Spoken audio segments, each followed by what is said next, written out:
Welcome to RG home maker. நிறைய பேர் நான் எவ்வளவோ ட்ரை பண்ணி விதவிதமாக ஃபுட்டு கொடுத்தும் பேபி வெயிட் கெயினே ஆகவே மாட்டேங்கிறாங்க அப்படின்ற மாதிரி சொல்கிறீங்க. அவங்களுக்காக தான் இந்த ஒரு வீடியோ. இன்றைக்கி நம்ம சேனலில் 7 to 9 months பேபிஸ்க்கு எப்படி ஃப்ரூட்ஸ் அப்புறம் சூப் அரிசிக்கோள் தவிர வேறு ஃபுட்டெல்லாம் எப்படி இன்ட்ரடியூஸ் பண்ணி அவங்களுக்கு பிடிச்ச டேஸ்ட்டில் பிடிச்ச மாதிரி கொடுக்கறதுன்ற வீடியோ தான் நம்ம பார்க்க போகிறோம். வெறும் வெயிட் கெயின் மட்டும் இல்லாமல் ஹெல்தியான வெயிட் கெயின் எப்படி பண்ணலான்ற டிப்ஸும் வீடியோவில் சொல்லியிருக்கேன். ஸோ வீடியோ ஃபுல்லாக பாருங்கள். இதோட பார்ட் 1 சீரீஸ் மேலே கார்ட் டிஸ்கிரிப்ஷன் அப்புறம் என் ஸ்க்ரீனில் இருக்குது. தேவைப்படுறவங்க கண்டிப்பாக போய் பாருங்கள். வளவளன்னு பேசாமல் நேராக வீடியோவில் போயிடலாம். ரெசிபி நம்பர் 1 என்ன அப்படின்னா, முருங்கை இலை அல்லது காய்கறி அல்லது வேறு ஏதாவது கீரை வேக வச்ச தண்ணியை நம்ம பேபிஸ்க்கு மிளகு சீரக பொடி சேர்த்து குடிக்க கொடுக்கலாம்.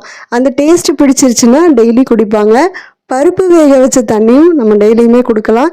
லைட்டாக வெதுப்பாக கொடுத்தா குடிப்பாங்க. பருப்பு கீரை எல்லாம் கொடுக்கறதுக்கு முன்னாடி இந்த மாதிரி சூப்பாக கொடுத்து பார்த்தோன்னா அந்த டேஸ்ட் பிடிச்சிருச்சுன்னா பருப்பு சாதம் கீரை சாதம்லாம் விரும்பி சாப்பிடுவாங்க. இன்றைக்கி நான் இப்போது முருங்கை இலை சூப் தான் நான் கொடுத்துட்ருக்கேன். ரெசிபி நம்பர் 2 என்ன அப்படின்னா, ஃப்ரூட்ஸ் நீங்கள் சாப்பிட்ற மாதிரி வச்சுட்டு பவுலில் வச்சு சாப்பிட்றப்போ அவங்க அதை கேட்பாங்க. நான் சீடெல்லாம் ரிமூவ் பண்ணிட்டு தான் நான் சாப்பிட்ற மாதிரி பண்ணிகிட்ருந்தேன். அவன் அதை கேட்டான். ஸோ அவனுக்கு நான் வந்து ஜூஸ் மட்டும் டேஸ்ட் பண்ண கொடுக்குறேன். ஃபஸ்ட்டு சாப்பிடாட்டியோ அப்புறம் திரும்ப கேட்டு வாங்கி சாப்பிட்டான். இதே மாதிரி மாதுளம்பழம் சாப்பிட்றப்போ ஜூஸ் மட்டும் அந்த மாதுளை முத்தை லைட்டாக பிழிஞ்சு ஜூஸ் மட்டும் வாயில் போகிற மாதிரி குடிக்க வச்சு பழக்கப்படுத்தியிருக்கேன். அந்த டேஸ்ட் அவங்களுக்கு பிடிச்சிட்டா விரும்பி சாப்பிடுவாங்க. ஜூஸாக கொடுத்தாலும் அழகாக குடிப்பாங்க. இதே மாதிரி ஜூஸி ஃப்ரூட்ஸ் எல்லாம் டாக்டர்கிட்ட கேட்டுட்டு நீங்கள் கொஞ்சம் கொஞ்சமாக கொடுக்க ஸ்டார்ட் பண்ணலாம். ரெசிபி நம்பர் 3 என்ன அப்படின்னா, ஹெல்த் மிக்ஸ் பவுடர். இது நார்மல் சத்து மாவு மாதிரி இல்லாமல் குழந்தைங்க டேஸ்ட் பட்ஸ்க்கு தகுந்த மாதிரி ரொம்ப ருசியாக மட்டும் இல்லாமல் ரொம்ப சத்தாகவும் இருக்கும்.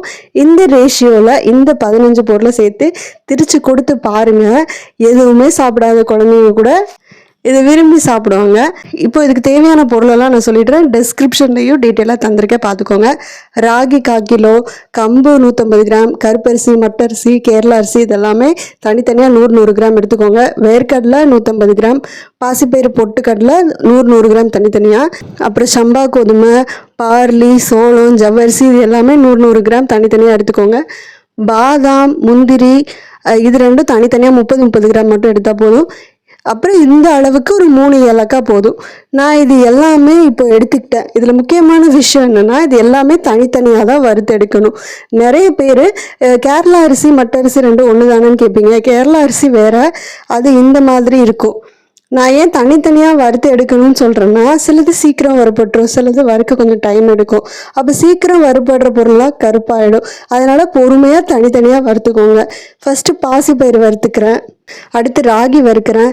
ராகி நல்ல வாசனை வந்தாலும் வாயில் கொஞ்சம் போட்டு பார்த்து பொறுப்பாக வந்துடுச்சான்னு பார்த்துட்டு அதுக்கப்புறமா கடாயிலேருந்து பிளேட்டுக்கு மாற்றிக்கோங்க.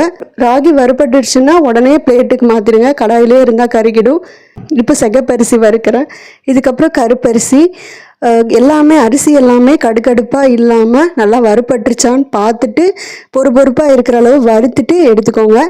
நெக்ஸ்ட்டு சம்பா கோதுமை வறுக்கிறேன். இது எல்லாமே அடுத்தடுத்து கடாய் நல்லா சூடாக இருக்கிறதுனால டக்குன்னு வறுபட்டுரும். இப்போ ஜவ்வரிசி வறுத்துக்கிறேன். பாதாம் முந்திரியும் இந்த மாதிரி வறுத்து எடுத்துக்கோங்க. பார்லியை வறுத்துக்கிறேன். பக்கத்துலேயே இருந்து பக்குவமாக வறுத்துக்கோங்க. ஏன்னா கொஞ்சம் முறுக்கிட்டால் கூட குழந்தைங்களுக்கு அந்த முருகனை வாசம் பிடிக்காமல் சாப்பிட மாட்டாங்க. நெல்லை சோளம் வறுக்கிறேன். சோளம் நல்லா பாப்கார்ன் மாதிரி பொரிஞ்சு இந்த மாதிரி வெடித்து வர வரைக்கும் நல்லா வறுத்துக்கோங்க. இப்போ எல்லாம் வறுத்தாச்சு. நீங்கள் நார்மல் லோக்கல் ஸ்டோரில் வாங்குறத விட அதிகமாக இந்த மாதிரி சிறுதானியங்கள் வியாபாரம் ஆகிற நாட்டு மருந்து கடையில் வாங்கினீங்கன்னா உங்களுக்கு ஃப்ரெஷ்ஷாக வண்டு தூசியெல்லாம் இல்லாமல் ஃபர்ஸ்ட் குவாலிட்டியில் கிடைக்கும். இப்போ நான் இதை மாவு மில்லில் கொடுத்து நல்லா பவுடர் பண்ணி எடுத்துகிட்டு வந்துட்டேன். நல்லா ஆற வச்சுட்டு ஏர்டைட் கண்டெய்னரில் நான் இதை வச்சுக்கிறேன். நான் பெரிய பாத்திரத்தை அடிக்கடி திறந்தால் வாசனை போயிடுமேன்றதுனால அப்போ ஃப்ரெஷ்ஷாக இருக்காது. அந்த வாசனை வந்து நம்ம ஏர்டைட் கண்டெய்னரில் வைக்கிறப்ப தான் நல்லா ரொம்ப நாளைக்கு இருக்கும். அதனால் இந்த மாதிரி சின்ன ஏர்டைட் கண்டெய்னரில் தேவைக்கு அப்பப்போ எடுத்து வச்சுக்குவேன். 7 மாதம் ஆகிறப்போ ஃபஸ்ட் டைம் கொடுக்குறப்போ ஒரு 5 to 6 டீஸ்பூன் மட்டும் நல்லா நிறைய தண்ணியில் கலந்து கூலாக காய்ச்சி கொடுத்து பாருங்கள். அது அவங்களுக்கு டேஸ்ட்டும் பிடிச்சி நல்லா டைஜஸ்ட் ஆகி செட் ஆகிடுச்சுன்னா நீங்கள் கொஞ்சம் கொஞ்சமாக அதிகமாக கொடுக்க ஆரம்பிக்கலாம். இந்த கருப்பட்டி நான் பனை பொருட்கள்லாம் விற்பாங்கள்ல, அந்த கடையில் ப்ரீமியம் குவாலிட்டி ஃபர்ஸ்ட் குவாலிட்டி பனங்கருப்பட்டி வேணும்னு கேட்டு வாங்கிட்டு வந்தேன். ஸோ அதை தான் நான் அவனுக்கு தரேன். அதையுமே தண்ணியில் நல்லா கலந்துட்டு வடிகட்டி தான் கூழில் சேர்த்து கொடுக்குறேன். ஏன்னா தூசி எதுவும் இருக்கக்கூடாதுல்ல. இதில் நான் எப்போதும் ஒரு டீஸ்பூன் நெய் சேர்த்து தான் கூழ் கிண்டி கொடுப்பேன். அந்த வாசம் குழந்தைங்களுக்கு பிடிக்கும், அதனால விரும்பி சாப்பிடுவாங்க. கருப்பட்டி சேர்த்ததால கலர் மாதிரி இருக்குது. கூழ் முதல்ல இந்த மாதிரி தண்ணியாக இருந்தாலும் 5 மினிட்ஸில் இந்த மாதிரி தோசை மாவு பதத்துக்கு வந்துடும். இந்த அளவுக்கு கெட்டியானதும் ஆற வச்சுட்டு வெது வெதுப்பான சூட்லேயே பேபிக்கு கொடுக்கலாம். ஒரு 1/2 hour மட்டும் ஒரு 1/4 டம்ளர் தண்ணியில் ஒரு டேட்ஸை ஊற வச்சுக்கோங்க. ஊறினப்புறம் நல்லா இந்த மாதிரி கையால் பிச்சுட்டு சீட்லாம் ரிமூவ் பண்ணிவிட்டு ஏற்கனவே நல்லா தோல் சீவி கட் பண்ணி வச்சுருக்கேன் இங்கே ஆப்பிளை. இதில் இந்த டேட்ஸை தண்ணியோடு சேர்த்துட்டு மிக்சியில் நல்லா அரைச்சிக்கிறேன். மிக்சியில் அரைச்சி நம்ம குழந்தைங்களுக்கு ஃபுட்டு கொடுக்குறப்போ மிக்சியை நல்லா கழுவிக்கோங்க. நான் இவனுக்கு மட்டும் தரதுக்குனே தனியாக அந்த மிக்சி ஜார் வாங்கி வச்சுருக்கேன். இதில் வேறு எதுவும் சட்னி எதுவுமே நான் அரைக்க மாட்டேன். முடிஞ்ச அளவு அந்த மாதிரி நீங்கள் காரம் எதுவும் சேர்க்காத மாதிரி ஒரு ஜார் தனியாக வச்சுக்கிறது நல்லது. இப்போ இந்த ஆப்பிளில் இனிப்பு கம்மியாக இருந்தால் கூட டேட் சேர்த்ததால நல்ல யம்மியாக இருக்கும். ஸோ ஆப்பிளே சாப்பிடாத பிள்ளைங்க கூட இப்படி கொடுத்தா விரும்பி சாப்பிடுவாங்க.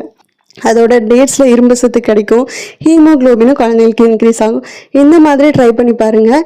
இவ வெறும் ஆப்பிள் பியூரியை விட இந்த மாதிரி டேட்ஸ் ஆப்பிள் பியூரியாக கொடுத்தா ரொம்ப நல்லா சாப்பிடுவான். இந்த மாதிரி சத்தான ஃபுட்டை கூட குழந்தைங்க டேஸ்ட் பட்ஸ்க்கு ஏற்ற மாதிரி வேறு ஏதாவது இன்ஃப்யூஸ் பண்ணி கொடுத்தா நல்லா சாப்பிடுவாங்க.